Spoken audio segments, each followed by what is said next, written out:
একটু দাঁড়িয়ে যাও বন্ধু, দুটো কথা শুনে যাও। বৃষ্টি থেমে গেলে যেমন ছাতাকে বোঝা মনে হয়, ঠিক তেমনি প্রয়োজন ফুরিয়ে গেলে মানুষকেও। যে কোনো বিষ শরীরের গেলে তার ট্রিটমেন্ট আছে, কিন্তু কানে দেওয়া বিষ কানে গেলে তার ট্রিটমেন্ট নেই। শকুনি মামা দুর্যোধনের কানে বিষ না দিলে মহাভারত হতো না।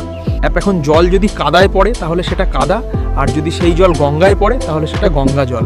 আসল কথা এটাই, তুমি কার সাথে মিশছো। দুজনেই তো কালো, কিন্তু আওয়াজ দেখে বোঝা যায় কোনটা কাক আর কোনটা কোয়েল। মানুষের মধ্যেও কথা শুনলেই বোঝা যায় কে শিক্ষিত আর কে অশিক্ষিত। যে সত্যি কথা বলে তাকে কষ্ট করে একবার সত্যি বলতে হয়, কিন্তু যে মিথ্যে বলে একটা মিথ্যে কথা ঢাকতে তাকে বারবার মিথ্যে কথা বলতে হয়।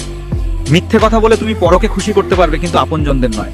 মাঝে মাঝে খারাপ সময় আসা উচিত, তবে তুমি বুঝতে পারবে কোনটা আপন আর কোনটা পর। কি বলে, শিক্ষা শুধু বই থেকে আসে, মানুষ আর বাস্তব জীবন যে শিক্ষা দেয় সেই শিক্ষা কোনো স্কুল কলেজ দিতে পারবে না।